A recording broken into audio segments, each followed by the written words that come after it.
Hi. Welcome back to Inclusion Done Right. Feels like it's been forever for us. I know. It's been a couple weeks. I figure, we should probably introduce ourselves every time because some people don't go from the beginning. Oh, that's a good point. Right? So I am Cindy Schultz. I'm Candice Stump. And we have Patty Bitsilly. And Patty's role is... I'm the Director of Special Services with Humboldt Unified. She has a huge job. Huge job. I don't actually know how she does it. I have one campus to try to control, and you have, 10? Mm-hmm. That she... 10. Yeah, I don't know how she... She's one of my favorite people. Totally. She's the reason why my kids are included. Yeah, so, totally, absolutely. Right? Yeah. Well, I'm one of many people. Yeah, but you spearheaded it. If it wasn't you being willing to do it, then... it wouldn't have happened. It would have been hard for it to happen. It would have taken longer. Yes, it would have. It would have taken longer. Yeah, so thank you. Of course. So, it's good. So, it is actually, we've been on summer break for a few weeks. Yes, and you guys are all looking refreshed, and I'm looking frazzled. It's been good for us because it gives us time to rejuvenate. Yes. But, then it's the tasks are back at the parents. Oh, and plus some. So all I won't bore you with the whole story. Just follow me on Instagram. You'll see a little bit of it. Just a little bit of it is all you need. Because I sit and watch and go, you got this. You got this. Keep your chin up. She's amazing, by the way. Please, no. You guys are. As a parent and as a community member and a support person. Absolutely. She's fantastic. I don't know how you do it either. I mean, with the home and the kids that you care for and all the organizations that you're a part of. You're amazing. I got to say, whatever you believe, I believe it's not all me.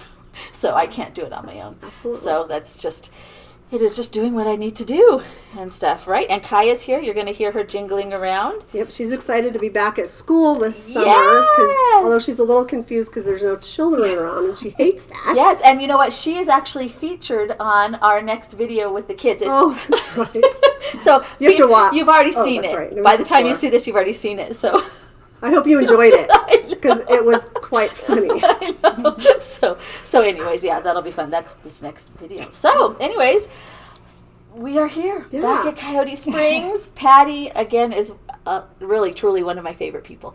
So I agree. Like I said, I don't know how she does it. So I think first tell us what you do. I mean, being a director in charge of 10 schools. I know, can you sum it up? Well, I mean...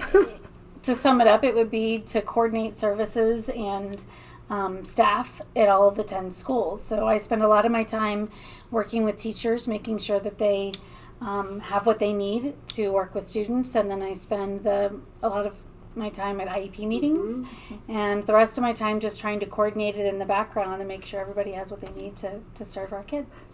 Yeah, and she makes it sound really easy, but that's my nutshell. Yeah, she gets those phone calls from the principals or from the teachers when we get into panic mode, and she has to calm us down. Or from the parents. She gets it from all angles. Or even our board or superintendent. So I mean, she's got tons of balls dingling all the time that she's trying to balance around. Juggle. Yeah. And I think one of the things that's really cool, too, is that you also provide opportunities for our staff, not just our special education staff, but all staff, to have professional development. Mm-hmm. Right. And I know that's one area that my staff continues to ask for support, and you're always willing to support and help with that. Well, if all teachers don't have the same supports, then inclusive education doesn't work. Mm-hmm. I mean, you have to have all teachers understanding how to support all kids. And so, yes, we provide professional development in whatever area is needed, but we've done it in inclusive practices. We've done some on accommodations and modifications. We've done some on trauma-informed care, self-care. How do you take care of yourself as a teacher when you have had really tough days at school, those kinds of things. So those are just a couple of the topics I can think of off the top of my head. But I try to provide also just on de-escalation if a student's upset, anything that we can do for the entire staff to make sure that they're prepared for any student that comes into their building. Right, and I know, like I said, for our staff, that's been very helpful and very much appreciated, because that's one of the things as I continue to ask and survey my staff on the needs for their professional development, it comes around the supports of kids and the social, emotional pieces. And that's for all kids. And of course, like you mentioned, taking care of ourselves too, because as we know, as the school year goes on, sometimes it's very difficult and challenging as adults to maintain ourselves when we have all this other stuff going on around us. So, well, we're in the helping profession, and Yeah. so we just naturally give of ourselves, and if we don't learn to take care of ourselves, then there's nothing to give. Right. So I try to remind myself all the time that it's great that you're doing all these things, but what are you doing to make sure you're refilling your own cup so that you can come back the next day and still be that great teacher that we know you to be? exactly. Because Right. you can't do it can't. unless you do that. Right. No. Right. I mean, just in general, as human beings, nobody can. You have Right. to take care of yourself. But the teaching profession is like a whole nother level of that. So tell us how did this process all begin with Humboldt Unified School District? Well, Candice probably has a few more years to go back than I can. This is my 4th year. I'm going into my 5th year with Humboldt, and when I arrived, co-teaching was already happening in multiple buildings, but as we were writing, the former director and I, because I started here as an assistant director, we were creating a 5-year plan to kind of make sure every building in the district had co-teaching in place. And my concern when that was happening was, well, how do we make sure more kids receive access to that kind of a service, and how do we make sure more kids are in the general education classroom? And so that's when the 5-year plan morphed a little bit from not just co-teaching but to more inclusive practices. And so that's how it came about. It was conversations that we had, and then we presented to our superintendent and the other leadership at the district office, and they were on board with it. And so then we just kind of mapped it out. That map has shifted a little bit each year. I think, well, this is going to happen next year, and it might, but then something else might happen too that campus was ready for. I was planning on the following year, and they're like, no, we're ready now. Yeah. Okay, well then let's move now. So it's a fluid document in some ways, but there's an end goal of every campus having more inclusive practices on their campus so that all kids can be in general education for as much as appropriate. Right. And our version of appropriate is likely more than many other districts. I mean, we're looking at and every single student. We're not talking about, a student with a mild disability or even a moderate disability. We're talking about all kids, every single one. So no matter their disability. That's good. And that's, like you and I have talked about before, is the kids that have started this process, like Ben, starting at kindergarten, moving all the way up, or Jillian, who I know came into it, but she's going to be moving on to the middle school and then to the high school. We want to make sure that continues as Right. part of her experience, and that it's not just something that happens at Coyote or at Mountain View or something like that, that is part of Humboldt, no matter where they're at. And that's part of my big concern is that because Jillian's got 6th grade here this year, and then next year she moves on to middle school, and so that's part of my concern as a parent is that transfer. And I know that we're going into year 3, right, of the transition and stuff, and the middle school is supposed to be stepping up more when the first year she's there.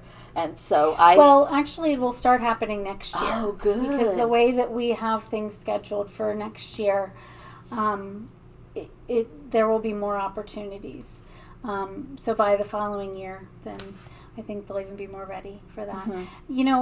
It's difficult for some of our teachers in any of the buildings when they've been used to having their own classroom and having their own schedule, and they kind of walked through their day and this is how they run their classroom. What I'm asking them to do is to give their kids back. Yeah. Give your kids back to general education. Every kid is in a general education classroom, and then you get them when they need specially designed instruction. That could be all day.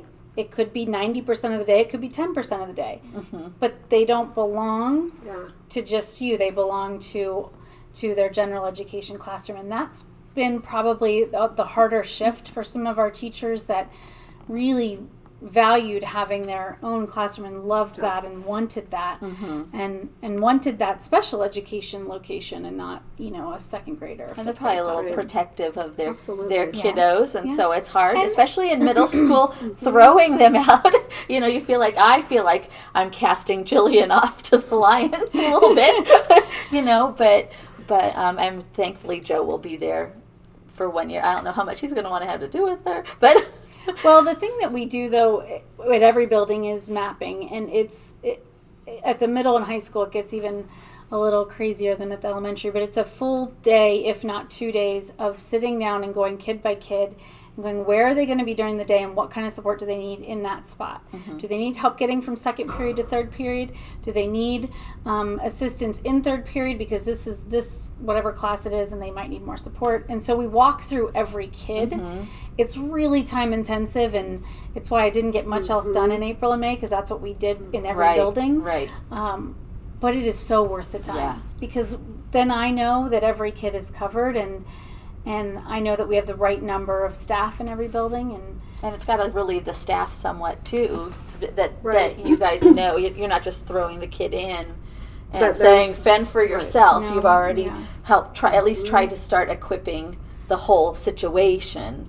And then once the kids are thrown in. But we're also not doing one-on-one paras across the board. Right. I mean, that's not feasible. It's not a good idea for kids. I think that when kids have a para with them nonstop, they don't learn how to advocate for themselves. Many kids absolutely need paraprofessional support. But then what our job is to back off slowly so that by the time they're in middle and high school, they've got a lot more independence. Hopefully upper elementary, but for sure middle and high school, that they can do a lot on their own.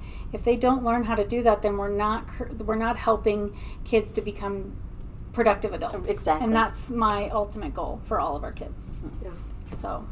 And it is, I mean, that the mapping day, like she's talking about, I know for us, I mean, it's intense. You can't think at the end of the day, yeah, for sure. It's really crazy because you're going through every single kid, and you have to build them into our master schedule and figure out, support around the STEAM team or specials and recess and lunches and, I mean, all these things that people don't know that happens kind of behind the scenes. That would be a cool thing next year. Ooh, it would if we could video some of that. It's intense. And just show, you can't have kids' names and stuff. Let's say when you get to Ben and Jillian, we could, that would be totally cool, and we could video that and show you guys what that's like.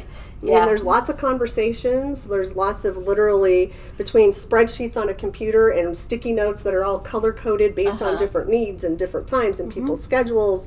It's quite a process, I have to say.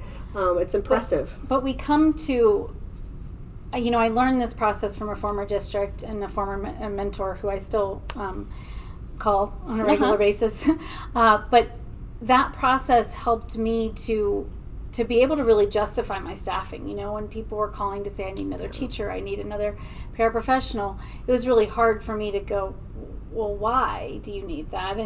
And to justify it. And this is an easy way. I mean, it is time intensive, but it's an easy way to lay it out there and say, this is absolutely why we need. Need or don't need something. And it really helps us to get to know the kids, too. Because everything that we do at the center, of course, is what is it best for this child? Is this what the best support is needed for this kid at this time? And so for us, a lot of the kids that we get coming into us, especially from the preschool, we haven't had a lot of time, so we get to actually see them and understand them a little bit ahead of time, so that then we can have the right plans and intentionality behind what we're doing when we get them on campus for the first time. So it's pretty cool. So good. So I'm trying to think. No, I think we're about our 15 minutes. So what we're going to do is, because we're going to continue on with Patty next week, and so we're going to stop here, and I'm just going to remind you guys, follow us on Instagram and Facebook and YouTube, which this is on YouTube, Pinterest, Twitter, and like everything. Like, follow, share, comment. It just raises our ratings. It's good. And Joe keeps giving me little pointers on how I should handle YouTube and stuff. And I'm like, I don't know. If you guys really want me to, maybe one day I'll take Joe's point. You're still eating the elephant one bite at a time. Yes, exactly. So we're getting there. But just go ahead and follow us, and it's gonna be a lot of fun. So we'll see you guys in the next session. next week. Bye.